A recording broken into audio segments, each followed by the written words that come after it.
What's up, guys? Welcome back to the channel. Today I'm going to be talking about episode 3 and 4 of The Last Dance, so let's get to it. I want to start off this video talking about immediately what Rodman was talking about when he was being interviewed. First of all, episode 3 is basically the Rodman show. So they start early on talking about how Rodman feels like the Bulls were not going to win all of these games and championships that they did without him. You got the great Michael Jordan, the great Scottie Pippen, the great Phil Jackson, but if you take me away from this team, do they still win a championship? I don't think so. I love that he says that. I hate the idea that many people consider Dennis Rodman some sort of just role player and not a part of a big three of a team that in '96 won 72 games and are considered the best team ever by many. I think it's a foolish idea to just look at Rodman as a role player. Yeah, he might have not been a star that carried some franchise, but the man has like 7 or 8 rebounding championships, and he's also a 2-time Defensive Player of the Year and one of the best all-around defenders the NBA has ever seen. You don't get many role players that can say that sort of thing about their career, and he's also a Hall of Famer, so let's just knock it off. Alright, so after that, we're quickly going to jump and discuss how the Bulls started the season 8-7 because Pippen was injured and he wasn't playing. This, once again, is a reminder of how critical Pippen was to that team and how they were missing him when the season started. Just to get into some context and compare seasons before, the year before, they didn't lose 7 games until they were at game 56 of the season. So that right there just tells you how critical Pippen was. And yeah, they go on to win, I think, 62 games that season, but that right there speaks volumes. They lost 7 games through their first 15 games of the seasons, and they hadn't done that the year before until they reached game 56. The other thing here is that Rodman's involvement in all of this, and when he started to actually pick it up, came after him being ejected from a game where he later on goes to Jordan's room. Jordan tells the story how Rodman never goes to his room and how they really don't talk that much, but that was Rodman's way of apologizing for getting kicked out of that game when he needed him. Being that Pippen was gone, Rodman was going to have to step up. And after that, they kind of just came to an agreement that Rodman needed to step up. And Rodman actually did step up. And Phil Jackson actually says that during the period that Scottie Pippen was gone, Rodman was the one who held the team together. Dennis is what held us together when Scottie was up. He had to really focus to make us as competitive as we were. We adapt, and we adapt quickly, and we're off and running. So once again, we're talking about a guy that was critical to this team's success, and yet people just want to consider him some sort of role player, not a part of a big three. Another thing I want to touch on is how Phil Collins basically starts to flex his muscles when he's talking about how Michael Jordan became the best player when he was coaching him. He talks about how Jordan won MVP, Defensive Player of the Year, won All-Star MVP, and did many other things like lead the league in steals while being coached by him. I love that he says that because a lot of people just look at Phil Collins as the coach who was the sort of in-between coach between the first coach that Michael Jordan had and Phil Jackson, and not someone that was actually critical to Jordan's development. Now let's talk about this dunk. There Jordan goes in front.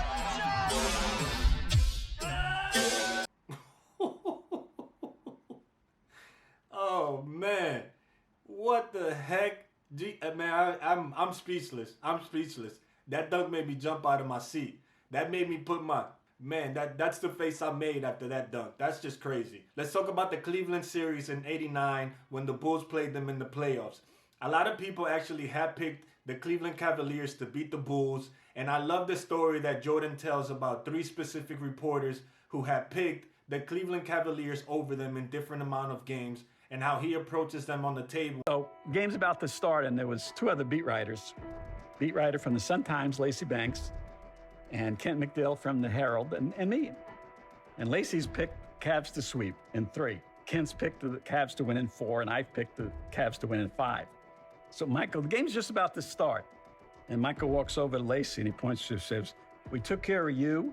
Then he looks at Kent, and he says, "We took care of you." And he looks at me, and we take care of you today. That was very fun to watch and just shows you Jordan's mentality and just his competitiveness to just actually read what's going on and go after people when he wanted to prove them wrong. That ends in Michael Jordan hitting that epic shot where he's just kind of jumping in the air and fist pumping that started basically his NBA career as a shot maker. We already know that he had made that shot in college, which kind of began his iconic image regarding him being a shot maker, but this was the first time that he did it at the NBA level in such an important game like that for him to beat the Cavaliers. We saw him do that afterwards with the Utah and many other times, so that was just the first taste of it in terms of the NBA. After beating the Cleveland Cavaliers, they run into the Pistons, and this is where things get interesting. So they actually ended up taking, I think it was a 2-1 lead against the Pistons, and then in game 4 of that series, what we call the Jordan rules began. What is the Jordan rules? The Jordan rules is something that the Pistons came up with to basically say, listen, Michael Jordan is an alien. They call him Air Jordan for a reason. Once this guy's in the air, there is nothing we can do about it, so we need to keep him grounded. So that's basically what they try to do. Anytime Jordan will get close to the rim, he would get hammered to make sure that he didn't take off, because basically it was going to lead to him dunking on you or maybe an N1 or him shooting free throws. So they try to just keep him grounded on the floor to limit the amount of damage that he did to them. And it basically worked. They were down in that series and they came back and won that series. And that's where the Jordan rules began. And they tried it again. They knew it was going to work. Now, let's start talking about episode 2, where the episode basically starts discussing who Tex Winter is and his critical role in the Bulls' success. He was the guy who basically invented the triangle offense. And they go into talking about how once Phil Jackson was hired as an assistant, he was working with Tex Winter in terms of trying to integrate the triangle offense onto the team. The problem was that Phil Collins did not want anything to do with the triangle, and that's how the friction started with him and general management and ended up getting him fired. Once he was fired, Phil Jackson ended up being hired and ended up putting the triangle into play for the Bulls. One thing to note here is that at the time, Jordan was not really happy with the triangle. He was not necessarily happy with Phil Jackson. And I want to compare this to the situation with LeBron. I wasn't a Phil Jackson fan, when he first came in, because he was coming in to take the ball out of my hands. Doug put the ball in my hands. Michael Jordan talks about how he did not want the ball out of his hands. He was used to dominating the ball under Phil Collins. And it's interesting because a lot of people bash LeBron for him dominating the ball. But when you think about these athletes, these great players with high IQs and incredible talent, they understand that the ball in their hands is usually the best results that you're going to get, because they can make a good decision or they can get you a bucket. So it's interesting to see Jordan admit that. He even kind of makes fun of Bill Cartwright, talking about he did not want him with the ball with 5 seconds left. The other thing that was very interesting is that it seems like changing to the triangle was actually one of the main reasons why Pippen started to flourish. A lot of MJ fans like to credit Jordan with developing Pippen, and I do agree with that. Even in this documentary, in this episode, they talk about how Jordan helped Pippen develop not only mentally, but physically, working out in the offseason, as well as turning him into a gym rat like Jordan was, to make sure that they were ready to go against the Pistons and the physicality that the Pistons brought. But it looked like Pippen actually flourished as a star, and his skills were on display, where he became that, as we know, a point forward. The triangle offense allowed me to be more what I wanted to be. Scottie Pippen's turnaround. Scottie kind of developed that new position called the point forward. Instead of, being in Michael's shadow, Scottie was starting to blossom as one of the top players in the NBA. Where he was involved in the offense more and he was doing more. So that freedom that Pippen got from the triangle is actually what just kind of unlocked him in that offense and made Pippen the player that became Michael Jordan's official sidekick. All right, so next, after the Bulls lost for a couple years, they finally get the Pistons and actually sweep them, which leads to the Pistons walking off the court with about 7-point-something seconds left on the clock, and not congratulating the Bulls and Michael Jordan on kind of finally getting over the hump or making that pass of the baton to them. Now, during this, they actually interview Isaiah Thomas, and he kind of gets into it and discusses what's going on and how back then in that time, they didn't really do that. And so, to his credit, they actually showed, which he said, Larry Bird walking off the court when they finally beat the Celtics. So to his defense, the same thing was done by him. And he was right in saying that he had to actually go after Kevin McHale to give him a handshake and to kind of say, good job, good game, good series, etc. So I'm going to give him that pass.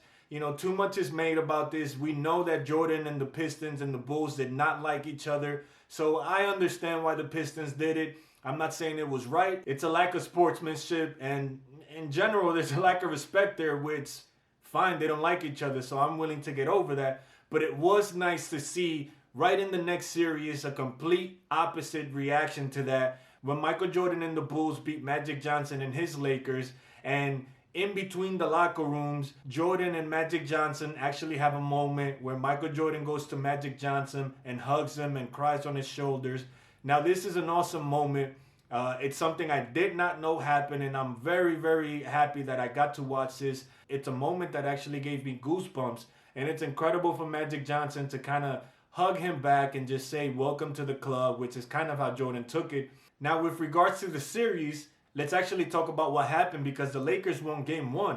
What ended up happening was that they put Scottie Pippen on Magic Johnson, and Scottie Pippen actually hounded Magic Johnson, guarded him full court, and disrupted the flow of offense for the Lakers.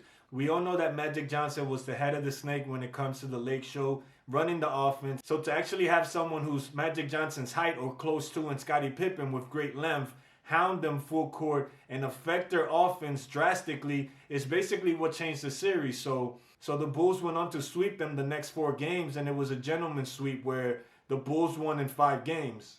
The other thing I want to touch on is, once again, the importance of teammates.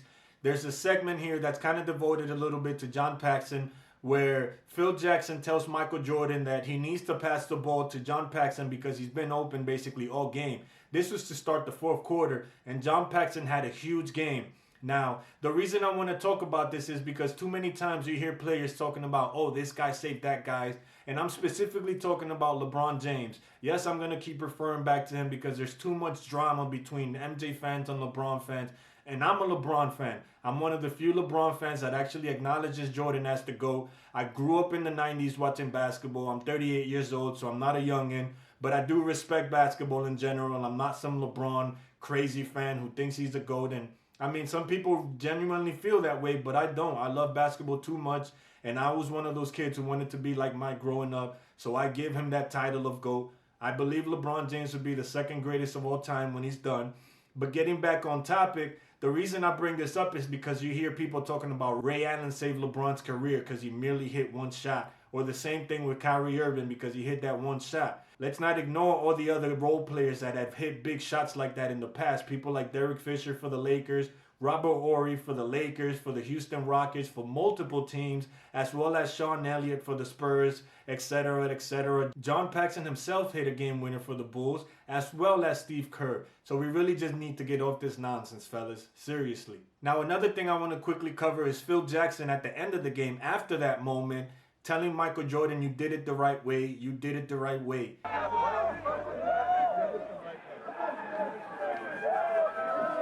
He repeats it twice, and that's an important piece that just caught my eye because for many years, people have been talking about how Michael Jordan was just a selfish scorer who couldn't lead a team to a championship. And to see Phil Jackson tell him that he needs to trust in his teammates, that they'll be there for him, and for it to actually happen just speaks volumes of team basketball and how everyone is necessary in a game to win when it comes to a national championship for basketball. Now, the last thing I want to talk about is Jerry once again talking about Phil Jackson not coming back and how he wanted Michael Jordan to return to the team, but Jordan was persistent that he was not going to come back to the team unless they rehired Phil Jackson.